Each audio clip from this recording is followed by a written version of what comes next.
Good morning to all of you. Sorry for the inconvenience because of there is a no audio yesterday video. Okay, so I will start the new chapter with beginning. Okay, so new kings and kingdoms. It is a second chapter. Okay, as we had completed first chapter that we know कि 750 से 1750 तक what we will read in this book. Okay, so many new dynasty emerged after the 17th century. So देखो new kingdoms और new kings जो हैं वो धीरे धीरे करके बने. Okay, there is a dynasty जो है वो अलग अलग बनी. ठीक, उसमें नए नए जो हैं वो किंग्स आए. ठीक है. तो many new dynasties emerge after the 7th century. Map 1 shows the major ruling dynasty in different part of the subcontinent between the 7th and 12th century. So you can see in this one that there is Chahaman, okay, Gurjar Pratihar, okay, and Palas. You can see in this one West Bengal there is Palas.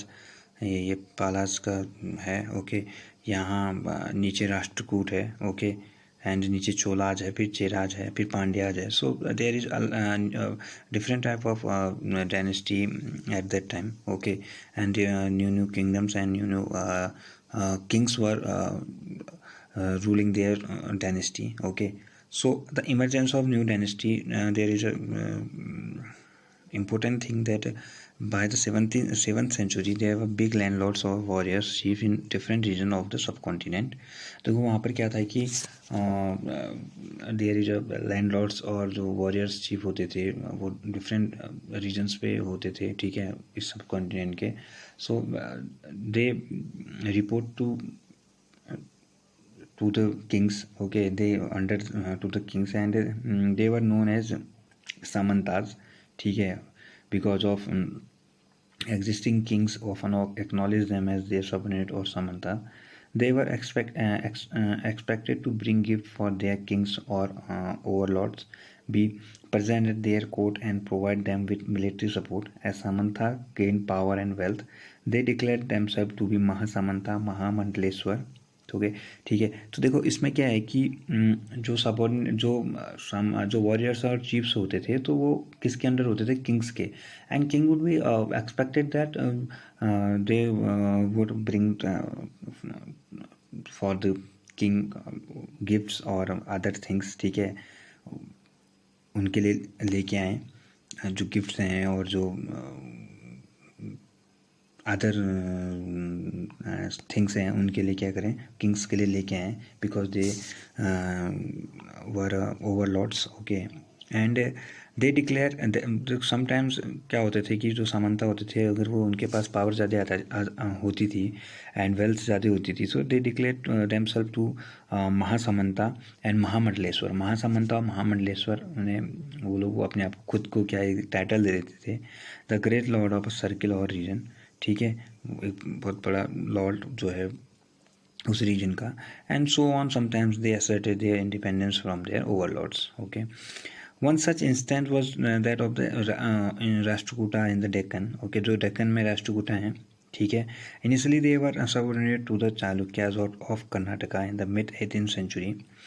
Dantidurga, Rashtrakuta chief over through his Chalukya overlord and perform a ritual call Hiranyagarbha. So देखो यहाँ पर क्या है कि जो राष्ट्रकूट हैं वो क्या हैं, वो डेक्कन में हैं. ठीक है, एंड वो किसके सबऑर्डिनेट हैं? वो चालुक्यास के सबऑर्डिनेट हैं. ठीक है, तो वो चालुक्यास के सबऑर्डिनेट हैं. तो देखो उन्होंने क्या किया है कि 8th century में 8th century में उन्होंने जो उनका जो मेन लीडर है which is known as Dantidurga. ओके, उसने चालुक्य को अपना ओवरलॉर्ड मानने से क्या कर दिया, उन्हें मना कर दिया. एंड एक हिरण्यगर्भ रिचुअल कॉल्ड हिरण्यगर्भ उसने एक परफॉर्म किया. ठीक है, हिरण्यगर्भ को उसने एक बहुत बड़ा उसने एक प्रोग्राम किया, लिटरली द गोल्डन वॉर्म, जिसे गोल्डन वॉर्म कहते हैं. ठीक है, सोने का गर्भ it means. When this ritual was performed with the help of Brahman, it was thought to lead to be rebirth of the sacrificer as a Kshatriya even if he was not one by birth। तो देखो, अगर Rashtrakuta birth से क्षत्रिय नहीं है तो ये इस अनुष्ठान को करके, इस रिचुअल सिस्टम को करके वो हिरण्यगर्भ जिसे कहते हैं, ठीक है, दे वुड बी नोन क्षत्रिय में वो क्या हैं गिने जाते थे। तो it is I think program or process at that time, okay। In other cases, men from enterprising families use their military skill to carve out kingdom. For instance, the Kadamba Mayur Sarman and Gujarat Pratihar Harichandra was Brahma who gave up their traditional profession and took the arms। So we can see that जो कुछ ऐसे examples भी हैं कि जिन्होंने आर्मीज का use किया है, ठीक है।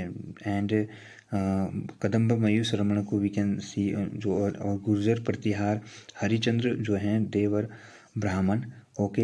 एंड जिन्होंने अपना ट्रेडिशनल जो प्रोफेशन है उनका, ठीक है, दे उनको उसने लेफ्ट किया and they to arm successfully establish kingdom in Karnataka and Rajasthan respectively. तो कर्नाटक और राजस्थान में इनकी क्या है कहते हैं, इन लोगों ने अलग अलग रूलिंग अपने अपने किंगडम को क्या किया, इस्टेब्लिश किया, ठीक है। So administration in the kingdom. अब एडमिनिस्ट्रेशन किस तरीके से था, किस तरीके का था किंगडम्स में, ठीक है। Many of these new kings adopted high sounding title such as Maharajadhiraja, great king, overlord of kings. तो वो मैंने क्या कहा कि वो टाइटल लगा लेते थे कभी अपने अपने नाम के आगे। सो कोई Maharajadhiraj, it means overlord kings, great kings, okay। Tribhuvan Chakravartin, it is a lord of three worlds, okay, and so on। However, in spite of such claims, and they often shared power with their samantas as well as with association of peasants, traders and brahmins।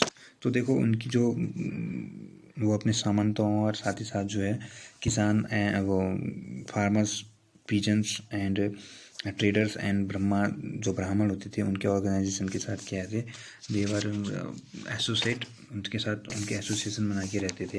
But sometimes they because of देखो resources भी उनको चाहिए थे तो peasants, cattle keepers and artisans जो थे they would be पे for taxes and sometimes the जो रेवेन्यू होता था वो ट्रेडर्स भी पे करते थे।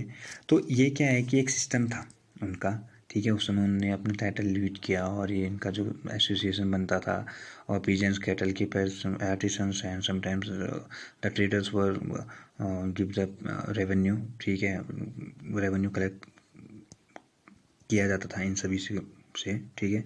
सो these resources were use to finance the king's establishment as well as construction of temples and for. देखो आप रेवेन्यू कलेक्ट करते थे तो रेवेन्यू कलेक्ट करने के बाद they would work from to this collected revenue. So वो कंस्ट्रक्शन ऑफ टेम्पल्स, फोर्ट्स बनाते थे, ठीक है।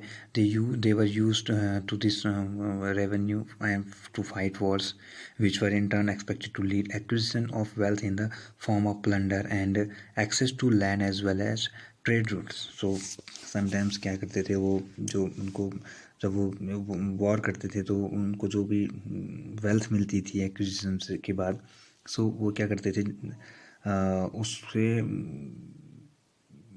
उनके जो है पॉसिबिलिटी होती थी कि जो उनके ट्रेडिंग रूट्स हैं उनके उसमें प्रयोग की जो है वो संभावनाएं जो उनकी जो ज़्यादा बनती थी, ठीक है। तो functionaries for collecting revenue were generally recruited from influential families and position were often hereditary. This was true about the army as well. So जो उनकी जो जितने भी कलेक्टिंग रेवेन्यू की जो फंक्शनरीज होती थी तो वो रिक्रूट होते थे, वो फैमिली से इन्फ्लुएंस होते थे और उनकी जो हेरिडेटरी सिस्टम था, इट मीन्स अगर कलेक्ट रेवेन्यू करने का जो फादर है मान लो तो उसके बाद उसका जो सन है वही क्या करता था, कलेक्ट रेवेन्यू जो है वो कलेक्ट करता था, ठीक है। सो इस दो टॉपिक्स को यू कैन रीड एंड इस मैप को भी एक बार देखना सही तरीके से। देखो ये Rashtrakuta, this is the Deccan, okay. Maharashtra के जस्ट नीचे राष्ट्रकूटा है, ये राष्ट्रकूट है, ठीक है। एंड गुर्जर प्रतिहार भी, चोलाज और पांड्याज के बारे में भी विल नो आफ्टर, इस चैप्टर के बाद या इस चैप्टर्स में ही पढ़ेंगे, ठीक है। Gurjara Pratihara you can see in this one, Rajasthan side, Madhya Pradesh side को, नहीं सॉरी, हाँ मध्य प्रदेश साइड, मध्य प्रदेश से थोड़ा ऊपर, ठीक है। ये गुर्जर प्रतिहार है। अगर यहाँ देखो तो तुम चाहमान है, ठीक है। और तो ये सब सारे क्या हैं, उस टाइम की डायनेस्टीज रही है, ठीक है।